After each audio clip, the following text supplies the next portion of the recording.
દેવ, દેવી, કુળદેવી, માતાજી તંત્રથી નહીં પણ કઈ રીતે રાજી થાય, કઈ રીતે પ્રસન્ન થાય, તમારા વશમાં કઈ રીતે થાય, તમે શું કરો તો માતાજીની કૃપા થાય, તમારામાં શું હોવું જોઈએ.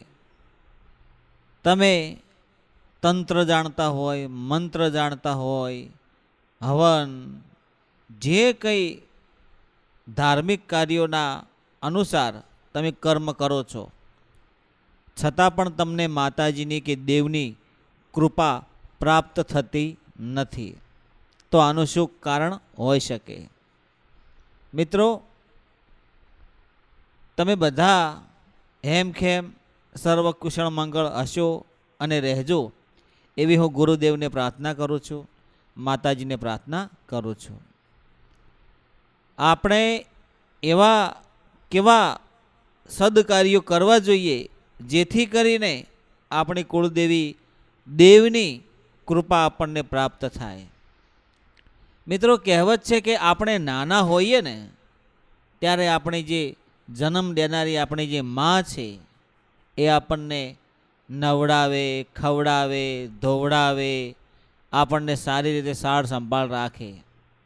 જ્યારે આપણે નાનપણમાં રમતા હોઈએ, નાનપણમાં આપણે ગમે તેટલા મેલા થઈ જઈએ, માટીમાં રમતા હોઈએ, કીચડ થઈ જઈએ, ત્યારે આપણી જે માં છે એ આપણને વારંવાર સાફ સફાઈ કરીને એકદમ ચોખ્ખા કરીને રાખે છે, લાડ લડાવે છે, રમાડે છે, હાલરિયા ગાઈને આપણને સુવડાવે છે. તો એ કોણ કરી શકે? આપણી માં. માં એ માં બીજા વગડાના વા, એ કહેવત પણ તમે સાંભળી હશે. જ્યારે નાનપણમાં આપણી માં આપણી આટલી બધી સાર સંભાળ લે તો મોટા થાવ એટલે માનું આપણે કરવું પડે, માનું ધ્યાન રાખવું પડે, માની સેવા પૂજા કરવી પડે, માને ઘડપણમાં એનો ટેકો બની, એને દીકરો બની, એને જે આપણને જે ઉછેર્યા છે એમ માને આપણે સેવા કરવી જોઈએ.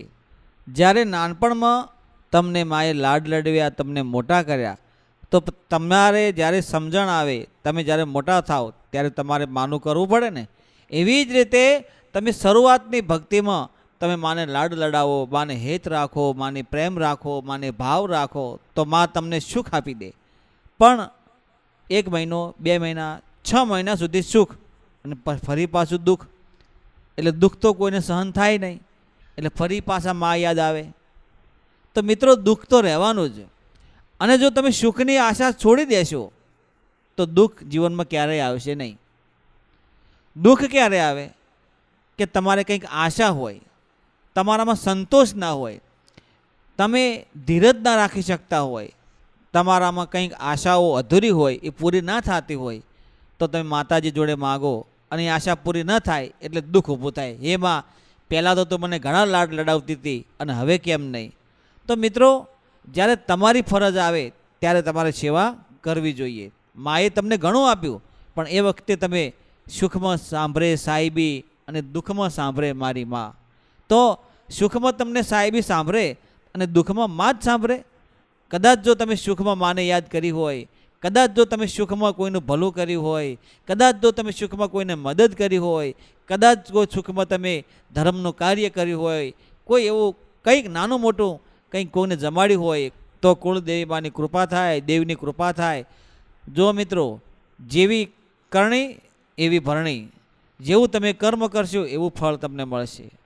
જ્યારે જ્યારે તમે કુળદેવી માના દીવા ભરો, એમના ધૂપ ધુમાડા કરો, અગરબત્તી કરો, મંત્ર તંત્ર કરો, એનાથી કંઈ ફરક પડવાનો નથી.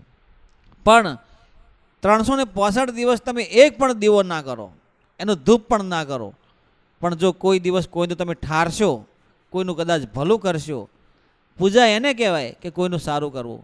ભક્તિ એને કહેવાય કે ભાવ ભોળો હોય અને નિસ્વાર્થ ભાવ હોય. તો તમે કોઈકને તાર્યા હશો તો તમે તરશો, અને જો કોઈને ડૂબાડ્યા હશે તો ડૂબશો. કોઈનું ભલું કરશો તો ભલું થશે, ઠારશો તો ઠરશો, જેવું કરશો એવું ભરશો. ભાવ, સંપૂર્ણ ભાવ ભક્તિમય હોવો જોઈએ. નિસ્વાર્થ ભાવ હોવો જોઈએ. આત્મકલ્યાણ માટે તો હોવો જ જોઈએ, પણ જગતના કલ્યાણ માટે પણ ભાવ તમારો હોવો જોઈએ.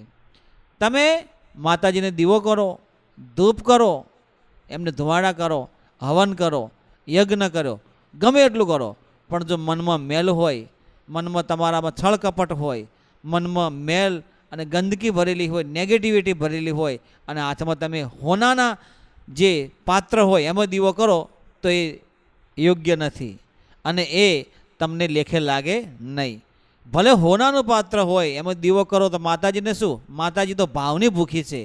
કદાચ જો તમે જમતા હોય અને એમાંથી જો તમને તમારી માં યાદ આવે અને હે માં, આજે હું આ રોટલો ખાઉં છું તો તને એક ટુકડો તને જમાડું છું, ભાવ રાખો. કદાચ તમે પ્રસાદ ધરાવો છો, કદાચ તમે માતાજીની સુખડી ધરાવો છો, શ્રીફળ ચુંદડી અર્પણ કરો છો, તો ભાવ એવો રાખજો કે હે માં, અથાશક્તિ જે બની શકી છે એ મારાથી હું તમને આ ભેટ પ્રસાદ ચડાવું છું, તો તમે માં સ્વીકાર કરજો. માતાજીને પેંડા ખવડાવો, સુખડી ખવડાવો, તો સુખડીને પ્રસાદ તો માતાજી જોડે પડ્યા હોય પણ એ ખાતી નથી. પણ તમે જે ભાવથી અર્પણ કરો છો, તમારા અંદરમાં જે ભાવ છે, તમારામાં જે પ્રેમ છે, એ માતાજી જાણે છે. તમારું મન કેટલું માતાજીમાં પરોવાયેલું છે, તમારી ભક્તિ કેટલી માતાજીમાં પરોવાયેલી છે, એ માતાજી જાણે છે. અને એ જો માતાજી જાણે, જો તમારો ભાવ સારો હોય, નિસ્વાર્થ હોય, ભક્તિમય હોય, એ બધું માતાજી જાણે. તમારા મનને, તમારા ભાવને, તમારી શ્રદ્ધાને, તમારા વિશ્વાસને, તો જ માતાજી પ્રસન્ન થાય. અને એ ભાવથી જ તમારી માતાજી તમારા વશમાં થાય, તમારા ધારેલા કાર્યો સિદ્ધ થાય, એની કૃપા મળે. દેવ છે ને એ તંત્ર મંત્રથી, ષડયંત્રથી નથી મળતું, પણ તમારા કર્મોથી મળે છે, તમારા ભાવથી મળે છે. સાચો ભાવ હોવો જોઈએ, બીજાનું ભલું કરવાનો ભાવ હોવો જોઈએ. સર્વ જગતના કલ્યાણ હેતુ માટે જો તમે થોડા ઘણો પણ કંઈ ભાવ હોય તો એ ધીમે ધીમે તમને ધર્મના માર્ગે લઈ જાય છે. દિલમાં દયા રાખજો. જો દિલમાં દયા હશે, તમારામાં દયા હશે ને, દયા તો દયા છે ધર્મનું મૂળ છે. અને ધર્મથી ઢુકડા રહેશો, પાપથી વેગળા રહેશો, તો 100% નહીં પણ 1000% તમારા પર દેવની કૃપા થાય ને થાય.